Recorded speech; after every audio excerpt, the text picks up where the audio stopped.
Seguimos al aire con El Motivo acá en Punto Cero. Ya está conectado con nosotros el licenciado Ezequiel Jofré. ¿Cómo estás? ¿Nos escuchás? ¿Cómo estás? ¿Todo bien? Ahí estamos, te escuchamos bien. ¿Cómo te trata la tormenta? ¿Ya se largó por allá? ¿Estás en zona oeste? Sí, estoy bien alejado de la ciudad, de la localidad de Marcos Paz. Estoy Marcos acá en el Paz. consultorio esperando que la tormenta. Bien, bien. ¿Tenés algún paciente más ahora después de la radio? Sí, sí, justo estoy a la mitad, así que quedan dos pacientes más que veremos si llegan porque Claro, por cuando la llueve tormenta. acá se complica. Es Se verdad, es complica. verdad. Bueno, antes que nada agradecerte por salir estos minutos al aire. Estamos acá con Paula, que está desde Bogotá, ya sale por Zoom, y con Alejo. Bueno, la idea un poco es charlar un poco de la salud mental. El día de ayer fue el día del psicólogo. Obviamente aprovecho para saludarte por tu día y bueno, felicitarte, agradecerte por este compromiso con tu profesión y por la salud mental y sobre todo por tus pacientes seguramente, sin duda. Sí, muchas gracias por el saludo. Saludos a todos ahí también. Pero bueno, vamos con la primera pregunta, ¿te parece, Ale? Sí, sí. Dale. Bueno, te quería preguntar porque, bien como lo estamos hablando recién, post pandemia, con el home office y con las clases virtuales, se empezó a usar mucho el tema de las clases, las clases virtuales, y se empezó a usar mucho los celulares y las computadoras, ¿no? Te quería preguntar, ¿en qué afecta esto a los jóvenes y o adultos? Perfecto, bien. Con el tema de la pandemia, del virus que afectó a todo el mundo, las personas se tendrían o se tuvieron que adaptar a las nuevas modalidades. Obviamente, al no poder estar en grupos, al no poder ir al trabajo, necesitaban otra forma de comunicarse y de mantener su empleo. Por eso es que se utilizó más que nada lo virtual, ¿no? El home office y también las tareas y la labor a distancia. Esto eventualmente fue muy eficiente porque tanto para las empresas como para los empleados se ahorró mucho dinero. Pero no así fue tan positivo en el caso de los niños, adolescentes, jóvenes. Por lo que podemos decir que en los adultos fue muy positivo porque les permitió trabajar de otra manera tal vez más cómoda, pero en el caso de los niños y los jóvenes no estaban trabajando justamente con el celular o con la pantalla, con la tablet, con la computadora o con los videojuegos o la televisión, sino que era un mecanismo o es un mecanismo donde el niño puede satisfacer sus deseos o sus sueños o sus expectativas. Cosa que es positiva siempre y cuando haya un límite en la cantidad de horas. Lo que pasó es que esos límites se transgredieron a una medida muy peligrosa. Un niño que podía estar 1 o 2 horas jugando con su celular en una época normal, sin pandemia, estaba pasando ahora 5, 10, 12 horas. ¿Por qué? Porque no podía salir a la calle, porque no podía ir a la escuela, al club, no podía reunirse con otros niños de la ciudad. Entonces, esa era una solución fácil. Una vez que se empieza a volver a la normalidad, que empieza a pasar es que los niños no quieren o no desean volver a esa normalidad. ¿Por qué? Porque es mucho más fácil, mucho más atractivo estar con un videojuego o estar con una pantalla enfrente que le esté estimulando su mente constantemente. Por lo tanto, la respuesta sería, para ser un poco más concreto, es la afectación o el efecto que produjo en los adultos fue positivo, por lo menos esto es lo que yo estoy notando en la práctica clínica, porque hubo mayores aportes al trabajo, mejoras que se pueden mantener o se van a desaparecer una vez que vuelvan a su trabajo normal y puede aportar mejoras tanto para los empleados como para los empleadores, pero en el caso de los niños lamentablemente no estuvo funcionando muy bien, justamente por esto, porque se dedicaba más al ocio, más a la diversión y menos hacia el aprendizaje o la producción propia. Bien, bien, te agradezco por la respuesta. Seguramente coincido totalmente en eso. A los adultos les favoreció en el sentido que estaban más cómodos a la hora de trabajar.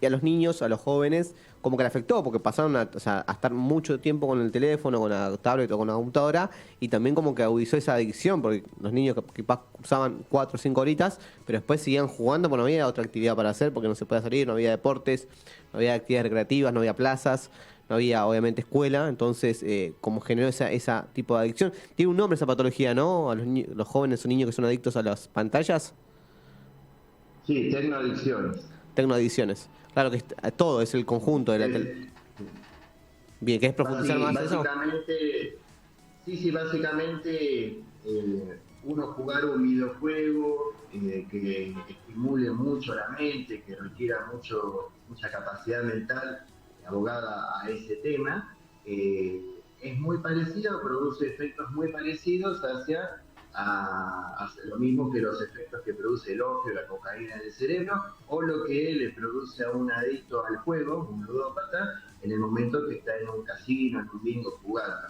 Básicamente los procesos mentales son parecidos, nada más que lo que cambia es la sustancia o el objeto, en este caso, o la actividad o conducta que se desarrolla. Pero a largo plazo produce adicción. Claro, claro, claro, entiendo. ¿Te pasó de tener casos? ¿Cómo se pueden resolver ese tipo de casos? Hay un tipo, hoy en día, bueno, se volvió un poco más a la normalidad, hay actividades recreativas, ya hay deportes, volvió a la escuela, pero si todo existe esa patología, ¿cómo se puede tratar, digamos, Ezequiel? Estadísticamente, el 90% de mis pacientes que llegan al consultorio que no poseen discapacidad o retraso madurativo está con esta problemática de tecnoadicciones. O sea, 9 de cada 10 pacientes vienen porque tienen problemas de sociabilización, problemas de comunicación y pasan mucho tiempo con pantallas. O sea que la estadística no es muy alentadora. Ahora, los niños tienen una capacidad de adaptación muy importante, mucho mayor que los adultos. Por lo tanto, así como se adaptaron a pasar mucho tiempo dentro de su casa con pantallas, frente a videojuegos o tablets, también se van a poder adaptar rápidamente a la vida normal. Hacia ir a la escuela, hacer deportes, socializar, jugar, divertirse y ser felices. Eso es lo positivo. Y el trabajo es, primeramente, con lo que es un asesoramiento hacia los padres, básicamente los que guían la educación, en primera instancia los niños son los padres, son los que permiten o no permiten, y segundo con el niño es el trabajo del favorecimiento de la comunicación. Obviamente utilizando dibujos, juegos, también se pueden utilizar la lectura o mismo películas para poder favorecer que el niño pueda expresar lo que le está pasando por dentro y no elija el silencio como mecanismo de huida frente a las problemáticas interiores, lo que le pasa por dentro. Bien, bien. ¿También optás por actividades tipo deportes o actividades culturales tipo teatro, danza, así también? ¿O lo tomás como primera instancia primero esto y después lo otro? No, todo es importante, ¿no? El niño tiene que desarrollar todas sus habilidades en la mayor cantidad de ámbitos posibles, ir probando, ¿no? Hay Claro. niños que trabajan o se divierten mejor en el fútbol y otros en natación, otros que les gusta el baile, otros en el canto, otros las artes plásticas. Lo último que estuve escuchando mucho que se está desarrollando es la arquería. Muchos pacientes están, o los padres, ¿no?, los llevan a la arquería, lo que favorece mucho a varios aspectos, no solamente lo emocional, sino también lo cognitivo. Mirá qué interesante. Realmente la arquería favorece, sí, favorece a lo que es la coordinación visomotora, el equilibrio, la paz interior, ¿no? Mirá qué interesante. Estar tranquilo al arrojar la flecha. Mirá qué interesante eso, no sabía. Ese te agradezco por acercarnos de eso. Vamos con la segunda pregunta, que también, debido a lo que es la situación de pandemia y ya ahora volviendo a la normalidad, se notó que se vuelve a acelerar todo, ¿no? Como que hubo una pausa obligada, por así decirlo. Y mucho de esto sirvió para personas que puedan renunciar a su trabajo y dedicarse quizás a emprender o encontraron quizás su pasión. ¿Cómo ves a esto según la pandemia? O sea, si ves que hubo casos así o fueron los más mínimos, digamos. Sí, primero, para empezar, Hay que poner la palabra normalidad y normal entre comillas. Claro, sí, sin duda. Lo menos normal es la normalidad, la excepción más que nada, ¿no? Lo que nosotros hablamos en psicología siempre es lo esperable, ¿no? ¿Qué es lo esperable? Bueno, un niño en el año 2019, 10 años, es esperable que esté en la escuela, que tenga amigos, que practique algún deporte, ¿no? Es lo esperable, lo normal justamente, ¿no? Ujú. Con la aparición del virus, de la pandemia, de la cuarentena, esa normalidad, entre comillas, se vio opacada. Entonces, se necesitaron una serie de mecanismos de adaptación distintos al periodo anterior a la aparición de la pandemia que hicieron que las cosas cambien un poco, ¿no? Ujú. En el caso de los adultos es igual, ¿no? Un trabajador que se levantaba a las 8 de la mañana, que entraba a las 10, o entraba a las 8, se levantaba a las 6, ahora no se levantaba a la misma hora porque no tenía tantas horas de viaje o tanto tiempo para prepararse, lo podía hacer desde su casa, ¿no? Como decíamos antes en el home office. Lo ideal siempre es que ante circunstancias que pueden ser más o menos traumáticas, uno como individuo pueda aprender y aprovechar para mejorar su vida, su intelecto, su cuerpo, su mente. Eso es lo ideal, es lo esperable. Nosotros los seres humanos avanzamos en base a obstáculos. Cuanto más obstáculos tenemos y los podemos sobrellevar, podemos avanzar, mejoramos como personas. Cuando no hay obstáculos, uno mantiene ese status quo, se mantiene en la pasividad, puede estar más o menos tranquilo, pero está en su sitio, en su lugar, ¿no? Cuando hay obstáculos, uno tiene que adaptarse, mejorar o padecer.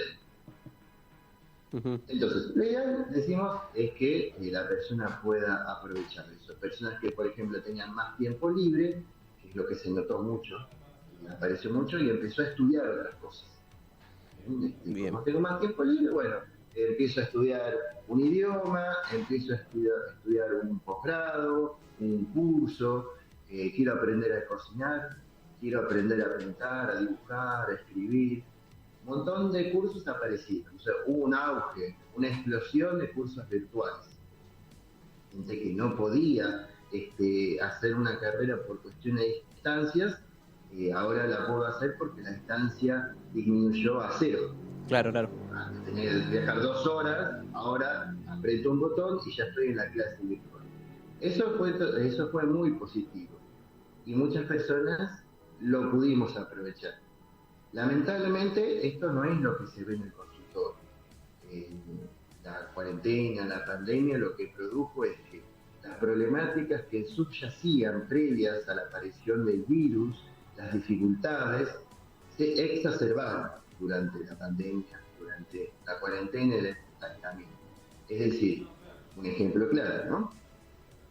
Si una pareja, un matrimonio tenía dificultades en su matrimonio, al estar y pasar más tiempo juntos, estas problemáticas que nunca se solucionaron o no se le prestó atención, se multiplicaron, se complejizaron y como resultado tenemos un aumento importante en los divorcios. Claro. O también un aumento en las consultas acerca de comenzar a hacer terapia vincular o terapia familiar o de matrimonio, ¿no? De matrimonio, claro. Justamente aparece ahí, ¿no?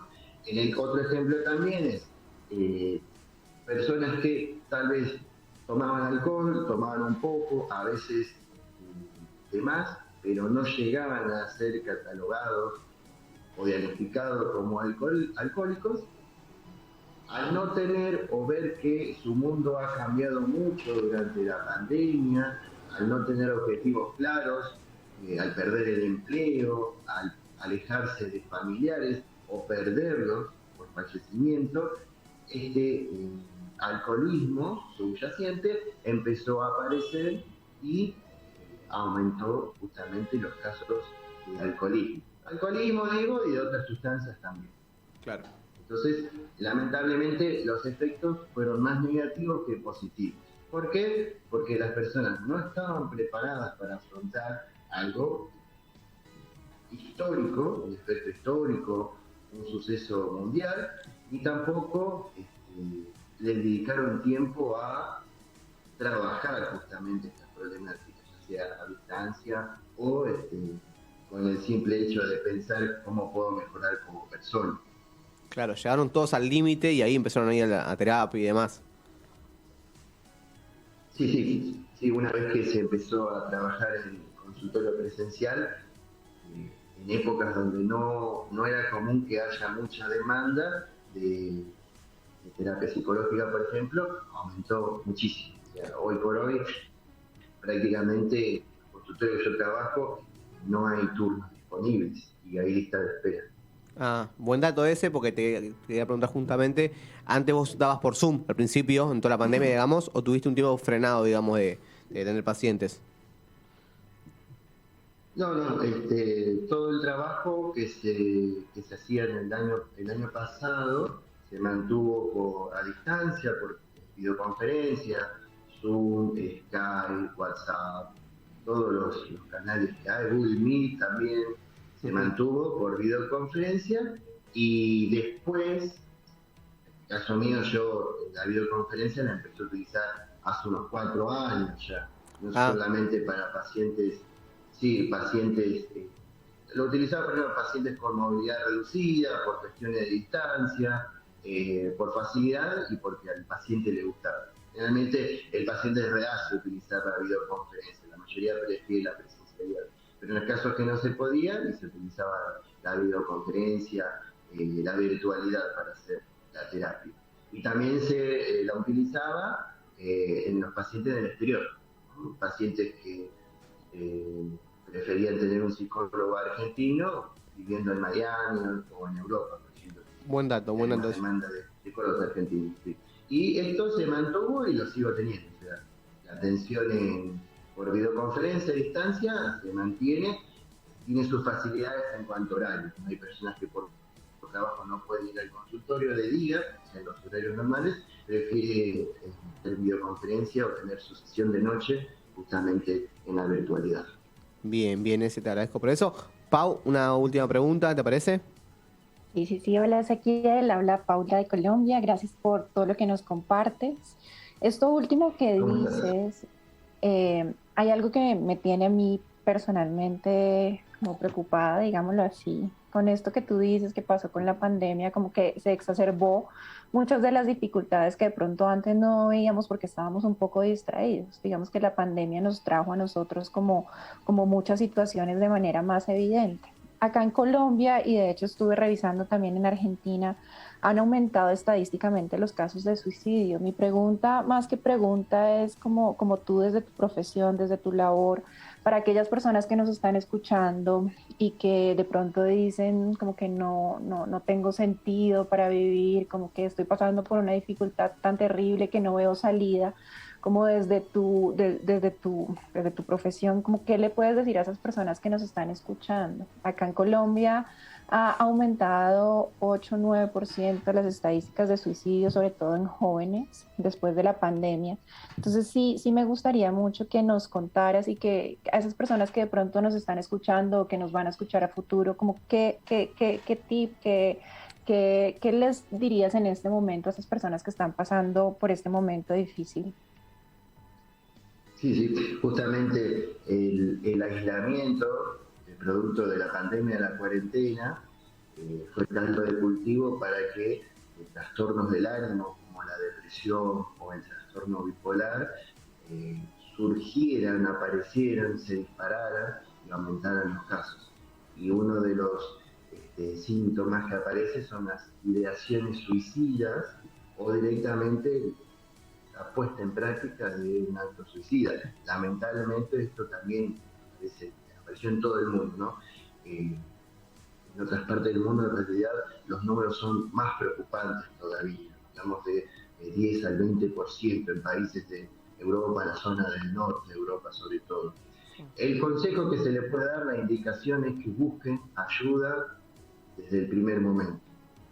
Ninguna persona está absolutamente sola, siempre hay gente predispuesta a ayudar, ya sea un familiar cercano, un vecino, un amigo, un compañero de trabajo.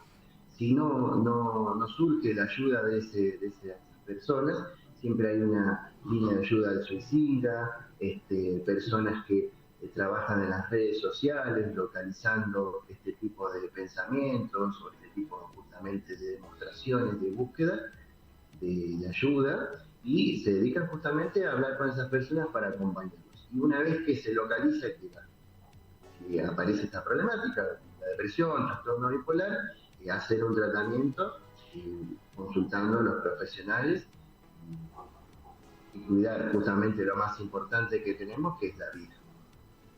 Gracias, Ezequiel. Gracias. Ahí me acuerdo hoy que me enviaste tu tarjeta, que dice algo que puedas quizás profundizar, que dice terapia cognitiva conductual. ¿Lo dije bien? ¿Es así? ¿A qué se refiere, si querés profundizar eso? La terapia cognitivo-conductual es una escuela de la psicología que trabaja con distintas herramientas. Su base es absolutamente científica, o sea, trabaja con datos, con demostraciones, con experimentos. El objetivo principal es que la persona pueda mejorar su vida, su presente y su futuro, no abogando tanto, no concentrándose tanto en el pasado, sino justamente trabajando en el ahora. Tiene muchas herramientas, muchas variables en cuanto al trabajo. Principalmente lo que se hace es, mediante la conversación, mediante la escritura, mediante el análisis de situaciones, poder mejorar, poder cambiar justamente la situación y las condiciones en las cuales el paciente se encuentra. Trabaja lo cognitivo, lo conductual y lo emocional afectivo. Son las tres partes más importantes que se trabajan. Muy bueno, Ezequiel querido. Bueno, ya vamos cerrando el programa de hoy. Bueno, agradezco por estos minutos que saliste al aire. Obviamente estás invitado a salir cuando quieras. Es importante tener un psicólogo en el grupo, así que estás más que invitado, ese. Muchas gracias. Saludos a todos. Muchas gracias, Ezequiel. Ahí estuvo Ezequiel Jofré, el licenciado Ezequiel Jofré, hablando con nosotros sobre un poco lo que es la psicología, un poco lo que viene haciendo él con su profesión. Pero bueno, vamos a pasar a la tercera canción del programa. Es la canción de Árbol de Diego, Los Caminos del Alma. Vamos haciendo